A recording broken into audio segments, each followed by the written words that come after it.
నమస్తే, welcome to 69 TV. నేను సృజన. ముందుగా బులెటిన్ లో హెడ్లైన్స్.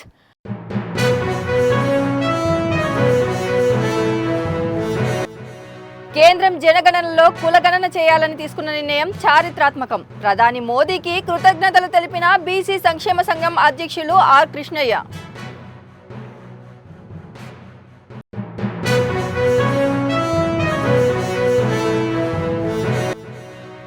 దళారులతో మోసపోకుండా రైతులు ధాన్యం సొసైటీలోనే అమ్ముకోవాలి. మూడుచింతలపల్లి మండలంలో ఐకేసీ కేంద్రాలు ప్రారంభించిన ఎంపీ ఈటల.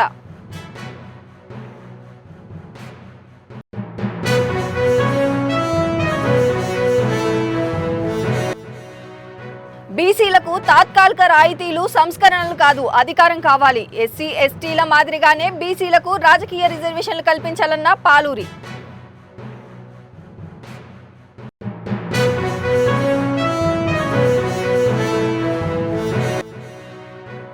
సనాతన ధర్మ రక్షకుడు పవన్ కళ్యాణ్ ఇప్పుడు ఏమయ్యాడు?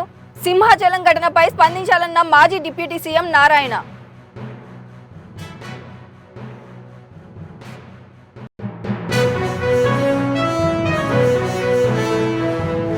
ఇక డీటెయిల్స్ లోకి వెళ్తే, కేంద్ర ప్రభుత్వం జనగణనలో కులగణన చేయాలని తీసుకున్న నిర్ణయాన్ని చారిత్రాత్మకమని బీసీ సంక్షేమ సంఘం జాతీయ అధ్యక్షులు ఆర్ కృష్ణయ్య అన్నారు.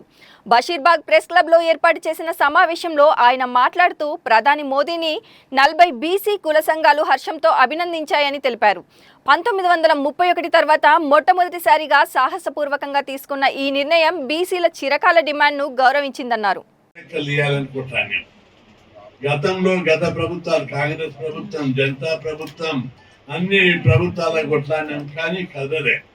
మోడీ గారు వచ్చిన తర్వాత కూడా చాలా ధర్నాలు చేశాం, బీజేపీ పార్టీకి విజ్ఞప్తులు చేశాం. అందరూ మూడు లేదు పార్టీకి చేయరనుకున్నారు. మొన్న నేను అమిత్ షాని కలవందరే మా అమిత్ షా కలిసి కొన్ని ఎత్తుగడలతో గతంలో అనేక సార్లు Indira Gandhi period, Rahul Gandhi period, Rajiv Gandhi period, ప్రతి ఒక్కరి పీరియడ్ చర్చ జరిగింది, పోరాటాలు జరిగినాయి.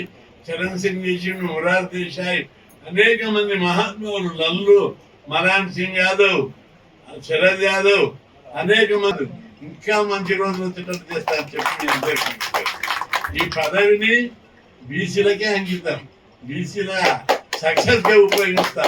ఈ ఆయుధాన్ని యుద్ధంలో బీసీల విజయానికి ఉపయోగిస్తే తప్ప ఇంకేం కాదని ఈ సందర్భంగా గుర్తు చేస్తూ, ఈ ప్రధానమంత్రికి మొట్టమొదట ప్రధానమంత్రి నరేంద్ర మోడీకి, హోంశాఖ మంత్రి అమిత్ షాకు, బీజేపీ పార్టీ బీసీలకు వ్యతిరేకం అనుకున్నారు అందరూ. కాదు, బీజేపీ పార్టీ బీసీల పార్టీగా మారిపోయింది. కాబట్టి తప్పనిసరి బీసీలకు చట్టసభలో రిజర్వేషన్లు వస్తాయి, జనాభా ప్రకారం రిజర్వేషన్లు పెంచుతాం. అదేవిధంగా కేంద్రంలో మంత్రిత్వ శాఖ వస్తుంది. మనం పోరాడి ఇక్కడ ఎట్లయితే స్కాలర్షిప్లు, ఫీజుల రియంబర్స్మెంట్, హాస్టళ్లు, గురుకులాలు తెలుగు రాష్ట్రాల్లో పెట్టుకున్నాం కదా, ఆల్ ఇండియా లెవెల్లో కూడా పెట్టిస్తానని చెప్పి ఈ సందర్భంగా మీకు గుర్తు చేస్తున్నాం. అనేక రకాలుగా కేంద్ర ప్రభుత్వానికి ఉపయోగపడుతుంది. ఆ విషయాన్ని నేను చెప్పాను. ఇప్పుడు దానికి జస్టిస్ రోహిణి కమిషన్ పెట్టారు. ధాన్యం కొనుగోలు కేంద్రాలను రైతులు సద్వినియోగం చేసుకోవాలని మల్కాజ్గిరి ఎంపీ ఈటల రాజేందర్, మేడ్చల్ ఎమ్మెల్యే చామకూర మల్లారెడ్డులు సూచించారు. మూడుచింతలపల్లి మండలం లక్ష్మాపూర్, కేశవరం, జగంగూడెం గ్రామాల్లో ఏర్పాటు చేసిన వరి ధాన్యం కొనుగోలు కేంద్రాన్ని ఎంపీ ఈటల రాజేందర్, ఎమ్మెల్యే చామకూర మల్లారెడ్డిలు ప్రారంభించారు. రైతాంగం పండించిన ప్రతి గింజను సొసైటీలోనే అమ్మాలని రైతులకు ఈటల సూచించారు. రైతులు పండించిన ప్రతి గింజను కొనాలనే ఉద్దేశంతో స్థానిక ఎమ్మెల్యే మల్లారెడ్డితో కలిసి కొనుగోలు కేంద్రాన్ని ప్రారంభించడం సంతోషంగా ఉందన్నారు.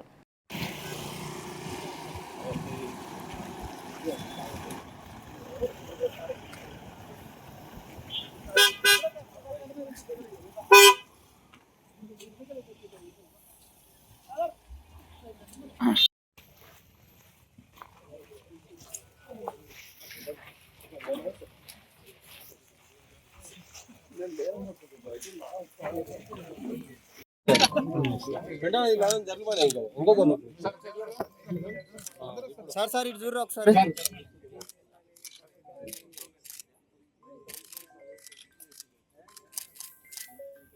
జై జవాన్, జై జవాన్. మన జగన్ రైతులందరూ ఒకసారి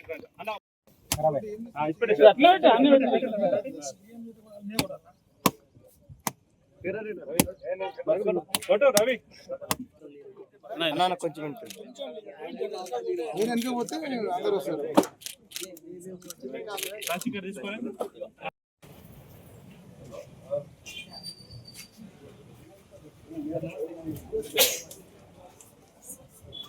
తీసుకొని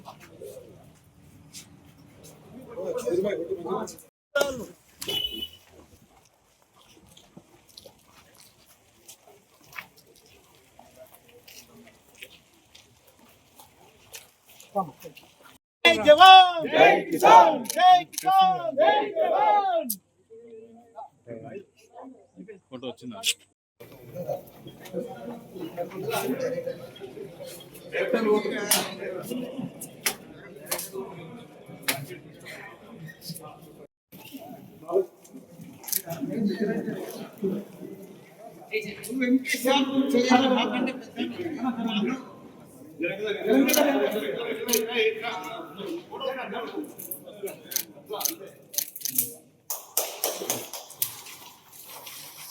దేశంలో రాజకీయ రిజర్వేషన్లు లేకపోవడంతో తీవ్ర అన్యాయానికి గురయ్యామని పలువురు బీసీ నేతలు ఆందోళన వ్యక్తం చేశారు.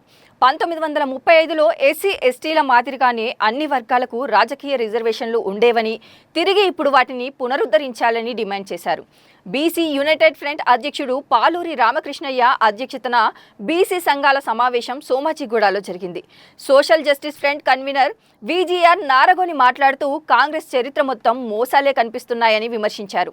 బీసీల కులగణన ముస్లింలతో కలిపి గందరగోళం చేశారని ఆరోపించారు. బీసీలకు తాత్కాలిక రాయితీలు సంస్కరణలు కాదు, అధికారంలోకి రావాల్సిన అవసరం ఉందన్నారు.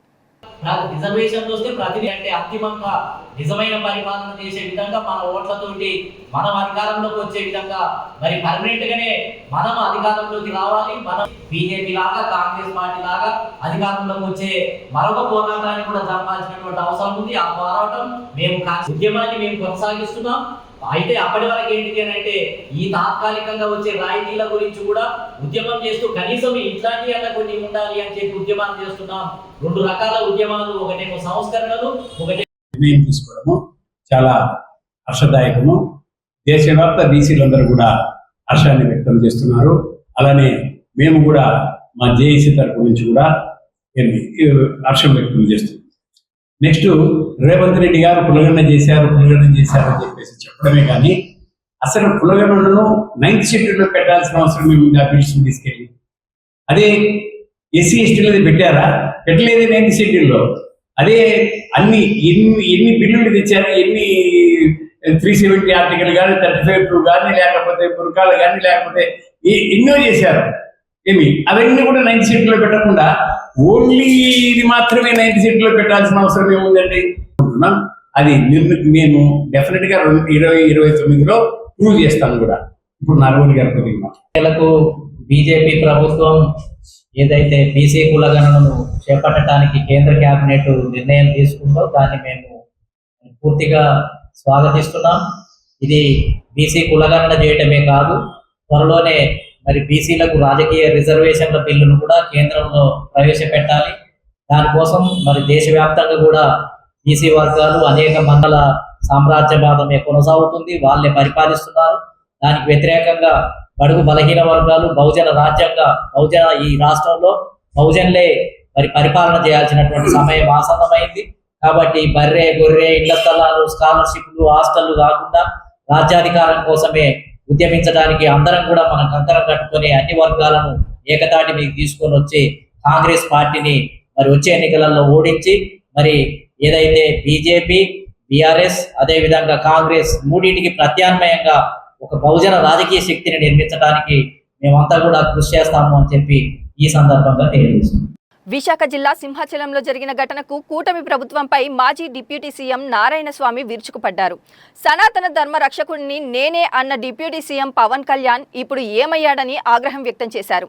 నాసిరకపు పనులు నిర్మాణం చేపట్టి భక్తుల ప్రాణాలతో చెలగాటం ఆడతారా అని ఆయన ప్రశ్నించారు. మృతుల కుటుంబ సభ్యుల కన్నీటి ఘోష చంద్రబాబు, పవన్ కళ్యాణ్కు వినపడలేదా అన్నారు నారాయణస్వామి. ఏప్రిల్ 30 తెల్లవారుజామున సింహాచలంలో చందన దినోత్సవం అనేది సంవత్సరానికి ఒక తూరు జరుగుతుంది. చందన దినోత్సవం అంటే చందనంతోనే ఆ నృసింహస్వామిని పూర్తిగా చందనంతోనే నింపుతారు. అది ఒక సంవత్సరం వరకు దాన్ని ఎవరు కూడా టచ్ చేయరు. ఏ దర్శనం కూడా చందనం దర్శనంతోనే చేసుకుని వెళ్ళిపోతారు. మినిస్టరే కానీ దళిత హోమ్ మినిస్టర్ కాదు, ఆమె మన రాష్ట్రానికి హోమ్ మినిస్టర్. ఆమె ఎంతసేపు ఆ గోడ ఎప్పుడు కట్టినారు, అంతకుముందు ఆమె స్టేట్మెంట్ ఏ విధంగా ఉంది, గోడ ఎప్పుడు కట్టినారు, ఎవరు పీరియడ్లో కట్టినారు అని చెప్పేసి మాట్లాడింది. మళ్ళీ అక్కడ ఉండేవాళ్ళు 6 రోజులకు ముందుగానే గోడ కట్టినారంటే మళ్ళీ మనసు మార్చుకుని ఆ గోడకు సిమెంట్ ఇచ్చినారా, పిల్లర్ ఇచ్చినారా, కమ్మి పెట్టినారా, అది ఎవరికి తెలుస్తుంది అని చెప్పేసి మాట్లాడేసి అది కూడా జగన్మోహన్ రెడ్డి పైన నిందలేయాలని ఒక ఆలోచనతో, ఎందుకంటే ఆమె వచ్చినప్పటి నుంచి ముఖ్యమంత్రి అయినప్పటి నుంచి ఆమె ముఖ్యమంత్రి చంద్రబాబు నాయుడు అయినప్పటి నుంచి చూస్తున్నాను ఆమె స్టేట్మెంట్ ని. ఎంతసేపు చంద్రబాబు మన ఆ మాటలు మళ్ళీ వాళ్ళని వినమంటున్నాను. ఈనాడు జ్యోతి టీవీ ఫైల్ కూడా చూడమంటున్నాను. ఆ తల్లి ఏం మాట్లాడుతున్నదే, నా బిడ్డ చదువుకున్నాడు, ఇంజనీర్ అయినాడు, నా బిడ్డ ఈ కూటమి ప్రభుత్వం కోసం వచ్చి కష్టపడినాడు, మేమందరూ కూడా కూటమి ప్రభుత్వానికి ఓటు వేసినాము, మేము వేసి మా బిడ్డని పోగొట్టుకున్నామని ఆ ఆక్రందన ఇంత అంత కాదు. ఇంకొక తండ్రి ఏమంటున్నాడంటే, నా బిడ్డలు చదువుకున్నారు, నా కంపెనీ పెట్టినారు, ఒక్కొక్కరు 20 మంది 30 మందికి ఉద్యోగులు ఇప్పించినారు, అబ్బాయికి పెళ్లి చేయాలనుకున్నాను, ఇంత లోపల ఈ కూటమి ప్రభుత్వం అజాగ్రత్తలో జరిగిందన్నారు. చనిపోయిన వారి కుటుంబాన్ని ఏ విధంగా చూశాడంటే, కంపెనీ చేసిన పొరపాటు, కంపెనీ వల్లనే ఈ పొరపాటు జరిగిందని గుర్తించి వాళ్ళకి కనీసం ఒక్కొక్కరికి ఇంత ఎక్స్గ్రేస్ ఇవ్వమని చెప్తే కంపెనీ ద్వారా 120 కోట్ల రూపాయలు ఎక్స్గ్రేస్ అనౌన్స్ చేస్తూ 60 కోట్ల రూపాయలు వెంటనే రిలీజ్ చేసే కార్యక్రమం చేశారు. ప్రభుత్వ తరఫున ఒక్కొక్కరికి 1 కోటి రూపాయలు కూడా ఇచ్చారు.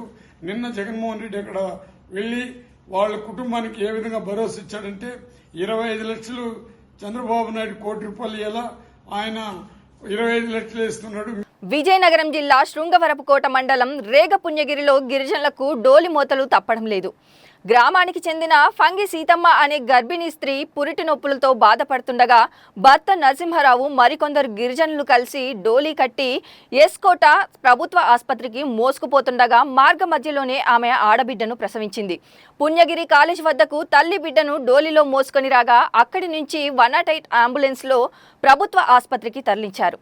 గిరిజనులకు డోలీ మోతలు మరణాలు తప్పాలంటే రోడ్ పనులు వేగవంతం చేయాలని అధికారులను కోరుతున్నారు గిరిజనులు.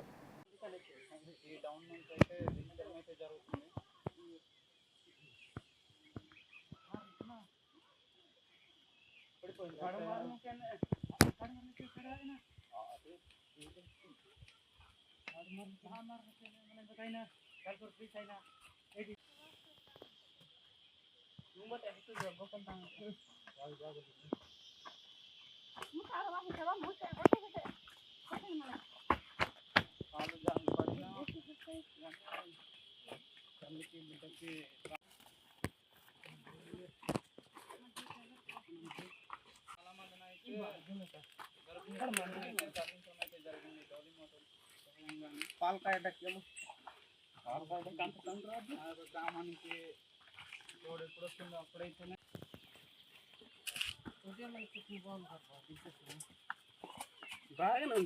హైదరాబాద్ బంజారాహిల్స్ రోడ్ నెంబర్ 12లోని ఎమ్మెల్యే కాలనీలో ప్రభుత్వ స్థలాలను ఆక్రమించి నిర్మించిన కట్టడాలను షేక్పేట రెవెన్యూ సిబ్బంది కూల్చివేశారు. గత కొంతకాలంగా ఎమ్మెల్యే కాలనీని ఆనుకొని ఉన్న 12 ఎకరాల ప్రభుత్వ స్థలం స్వాధీనం చేసుకున్న షేక్పేట రెవెన్యూ సిబ్బంది స్థలం చుట్టూ ఫెన్సింగ్ వేశారు. కాగా పలువురు ఫ్లాట్ల యజమానులు తమ ఇండ్ల వెనుక ఉన్న స్థలాలను ఆక్రమించి swimming pools, garden, servants rooms తదితర నిర్మాణాలు చేపట్టినట్లు రెవెన్యూ అధికారులు గుర్తించారు. రెవెన్యూ శాఖ ఏర్పాటు చేసిన ఫెన్సింగ్ తొలగించినట్లు గుర్తించిన అధికారులు పోలీస్ బందోబస్తు నడుమ ఆక్రమణలను తొలగించారు. ఈ సందర్భంగా ఇండ్ల యజమానులకు అధికారులకు మధ్యన వాగ్వాదం చోటు చేసుకుంది.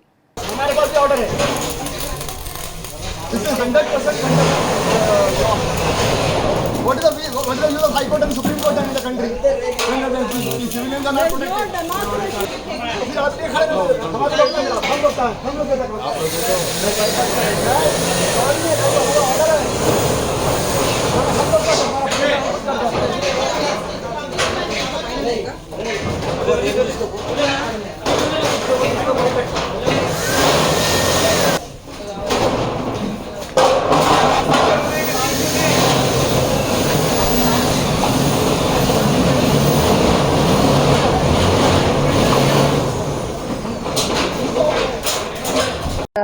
ఇది హకీంపేట్ విలేజ్కి వస్తుంది 102/1 సర్వే నెంబర్.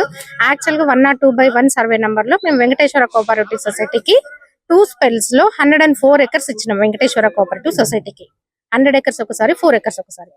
ఆ 100 acres వాళ్ళు 4 acres ఎక్సెస్ ఆక్యుపేషన్ చేసినందుకు 104 acres ఇచ్చిన తర్వాత వాళ్ళు లేఅవుట్ చేసుకొని ప్లాట్స్ అన్ని 600 square yards 300 square yards అమ్మేసింది.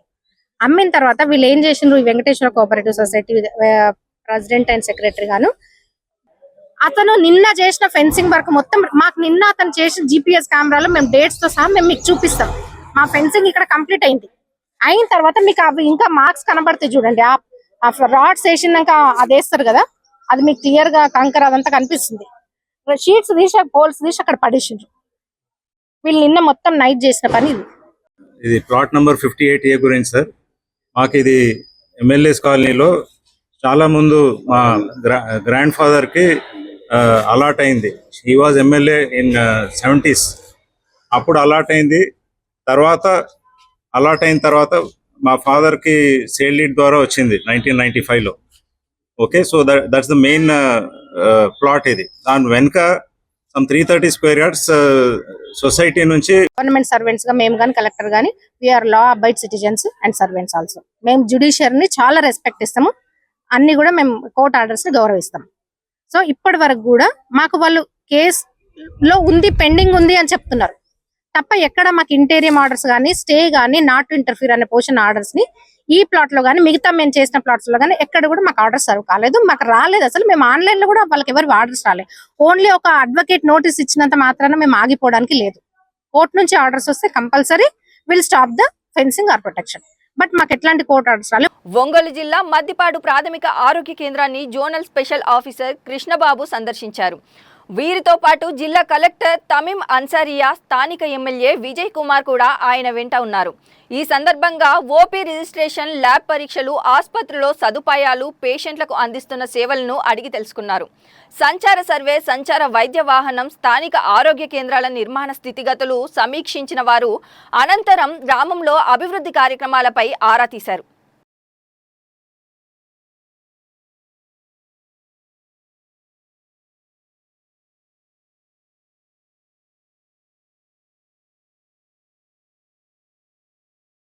ముందు సంవత్సరం రొటీన్ గా లోనింగ్స్ ఇస్తూ వచ్చాము సార్. అలా కాదు, ఆడవాళ్ళలో చాలా చక్కని ఆత్మస్థైర్యం వచ్చింది, ఒక కాన్ఫిడెన్స్, చాలా నమ్మకం. మేము మా పని మేము చేసుకోగలము, మేము కుటుంబాన్ని మేము కొంత మా పార్టిసిపేషన్తో కుటుంబాన్ని మేము ముందుకు తీసుకెళ్లగలము అనే ఒక ధైర్యంతో ఈ గ్రూప్స్ లో చాలా చక్కని యాక్టివిటీస్ అవి చేస్తున్నారు. సో అంటే ఇప్పుడు మీరు విలేజ్ ఆర్గనైజేషన్ అంటే మేము అంటే ఆల్మోస్ట్ లాస్ట్ 20-25 సంవత్సరాల నుంచి చూస్తే గనక ఈ ఈ డబ్బులు అలాగే మీరు కొన్ని యాక్టివిటీస్ చేయడం, వీటితో పాటు ఆరోగ్యం మీద అలాగే విద్య మీద ప్రభుత్వంలో ఏ రకమైన ఫెసిలిటీస్ ఉన్నాయి అనే దాని మీద కూడా చర్చించుకోవాలి అనేది క్లియర్ గా మనం చెప్తూ ఉంటాము. ఇవన్నీ చెప్పడానికి బాగుంటుంది. సో అంటే మనం పిల్లలు అంటే ప్రెగ్నెంట్ ఎవరైతే గర్భిణీ స్త్రీలు ఉన్నారో వాళ్ళకి తీసుకోవాల్సిన జాగ్రత్తలు కానివ్వండి, దాని తర్వాత వాళ్ళు చెక్ చేయించుకోవాల్సిన ANC యాంటీనేటల్ చెకప్స్ చేయించుకోవాల్సిన ఆవశ్యకత కానివ్వండి, తర్వాత మనం ఆమెకే కావాలి ఎక్స్ట్రా న్యూట్రిషన్, ఎందుకంటే ఆమెనే పాలిస్తుంది. సో ఇవి అన్ని కూడా మీరు ఎవ్రీ మంత్ మీటింగ్ పెట్టి డిస్కస్ చేస్తున్నారు. దాంట్లో ఇది కూడా పెట్టి మీరు చర్చించుకోవాలి. దీని గురించి అవగాహన మీకు గాని మీకున్న ఆడబిడ్డకి ఆమెకి చెప్పాలి. అదే విధంగా మీ పక్కన ఉన్న నైబర్స్ పడోసి అందరికీ కూడా మీరు చెప్పాల్సిన బాధ్యత మీకు ఉంది. కుటుంబాలు ఉన్నాయి, బంగారు కుటుంబాలు. సో అది ఇప్పుడు జరుగుతున్నాయి. దీని గురించి కూడా మీరు తెలుసుకోవాలి. దీంట్లో మీ పాత్ర ఏంటంటే ఇప్పుడు మీ విలేజ్ లో మనం 115 కుటుంబాలు మనం గుర్తించాము. తూర్పుగోదావరి జిల్లా దేవరపల్లి మండలం యర్నగూడెం గ్రామానికి చెందిన నల్లం తులసిమణి సంగీతానికి సంబంధించి స్వరాలను కీబోర్డ్పై పలికించి Guinness book of world record సాధించారు. విజయవాడకు చెందిన హల్లెల్ మ్యూజిక్ స్కూల్ వ్యవస్థాపకులు పాస్టర్ అంగస్టిన్ దండంగి సారథ్యంలో 2024 డిసెంబర్ 1వ తేదీన 18 దేశాల నుండి ఒకేసారి 1046 మంది కళాకారులు ఎలక్ట్రానిక్ కీబోర్డ్ ద్వారా 40 సెకండ్లలో సప్తస్వరాలను ప్లే చేసి ఇన్స్టాగ్రామ్లో 1 గంట అప్లోడ్ చేశారు. ప్రపంచ గిన్నిస్ రికార్డులో ఇదే మొదటిసారిగా రికార్డ్ కాబడిందని Guinness book of world record adjudicator Stephen Richardson ప్రకటించారు. ఈ సందర్భంగా విజయవాడ మెట్రోపాలిటన్ మిషన్ చర్చ్ నందు Guinness book of world record ధృవపత్రాన్ని మెడల్ను తులసిమణి అందుకున్నారు.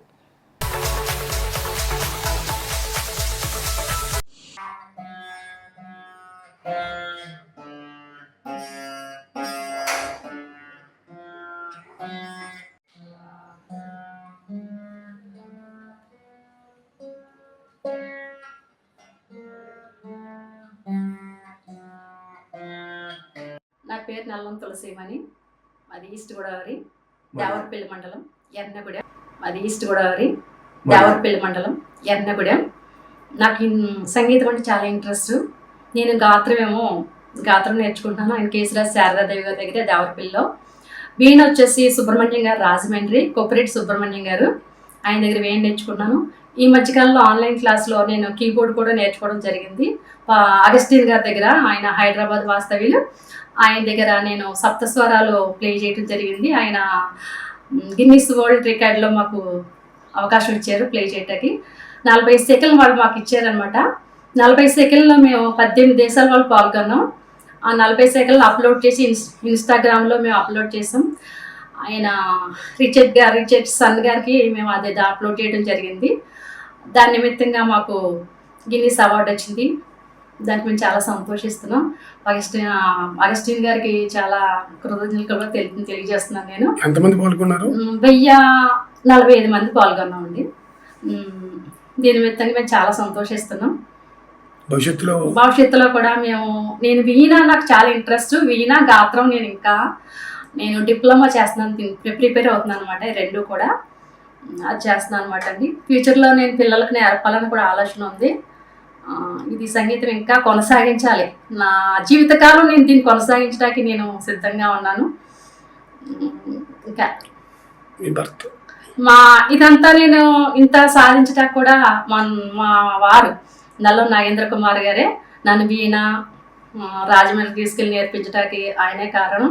దావరపల్లి తీసుకెళ్ళి నేను అంతసేపు అయితే నేర్చుకుంటాను, అంతసేపు ఆయన కూర్చుని నాకు ఎంత ఓపికగా నన్ను తీసుకురావటం, నా విజయానికి నా భర్తే.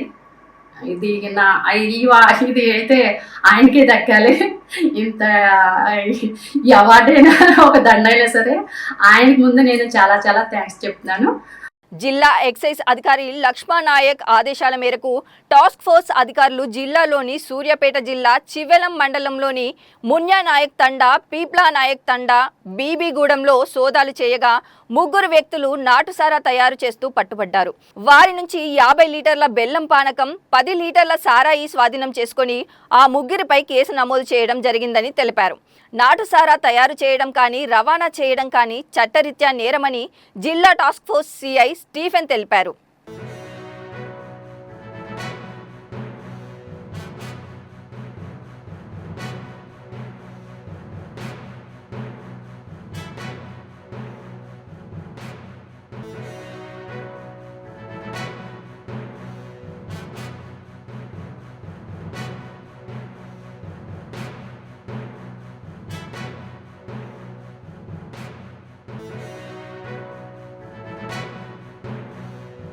నంద్యాల జిల్లా శ్రీశైలంలో ఆరుద్ర నక్షత్రం సందర్భంగా శ్రీ స్వామి అమ్మవారి స్వర్ణ రథోత్సవం నిర్వహించారు. గంగాధర మండపం నుంచి నంది మండపం వరకు ఆది దంపతుల స్వర్ణ రథం కొనసాగింది. శ్రీ స్వామి అమ్మవారు స్వర్ణ రథంలో విహరిస్తూ భక్తులను దర్శనమిచ్చారు. ప్రతి మాసంలో ఆరుద్ర నక్షత్రం రోజు స్వర్ణ రథోత్సవం నిర్వహిస్తున్నారు. ఈ రోజున నిర్వహించిన స్వర్ణ రథోత్సవంలో స్థానికులు, భక్తులు పెద్ద సంఖ్యలో పాల్గొన్నారు.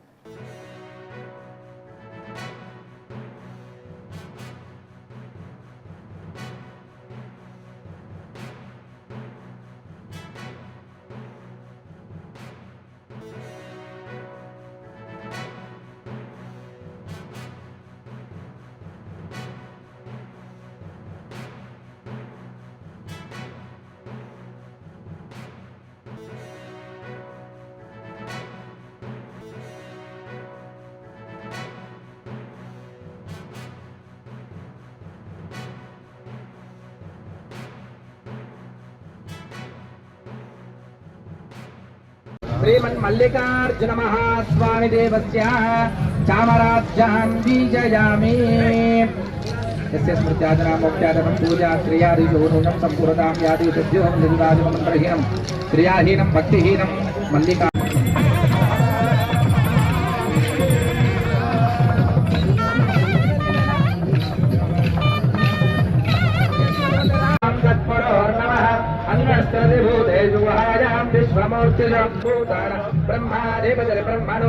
ब्रह्मा शिवो मे अस्तु सदा शिवं गंगा भारती भ्रमरा शिवरूपाय एकबिल्वं शिवार्पणम् ओं भवाय देवाय नमः ओं शर्वाय देवाय नमः ओं ईशानाय देवाय नमः ओं पशुपते देवाय नमः ओं रुद्राय देवाय नमः ओं उग्राय देवाय नमः ओं भीमाय देवाय नमः ओं महतो देवाय नमः ओं भवस्य देवस्य वत्ते नमः ओं शर्वस्य देवस्य वत्ते नमः ओं ईशानस्य देवस्य वत्ते नमः ओं पशुपते देवस्य वत्ते नमः ओं रुद्रस्य देवस्य वत्ते नमः। బులెటిన్ ముగించే ముందు హెడ్లైన్స్ మరోసారి.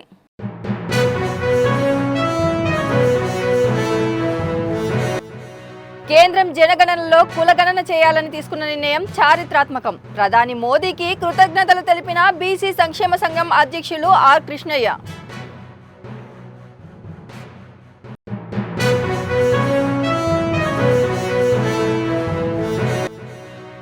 దళారులతో మోసపోకుండా రైతులు ధాన్యం సొసైటీలోనే అమ్ముకోవాలి. మూడుచింతలపల్లి మండలంలో ఐకేసీ కేంద్రాలు ప్రారంభించిన ఎంపీ ఈటల.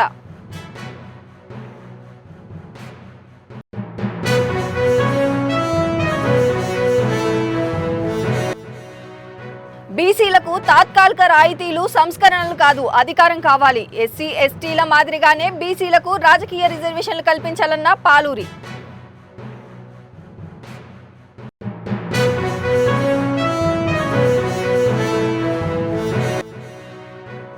సనాతన ధర్మ రక్షకుడు పవన్ కళ్యాణ్ ఇప్పుడు ఏమయ్యాడు?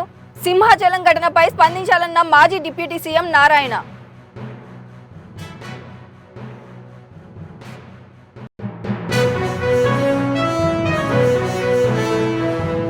మరిన్ని అప్డేట్స్ కోసం చూస్తూనే ఉండండి 69 టీవీ.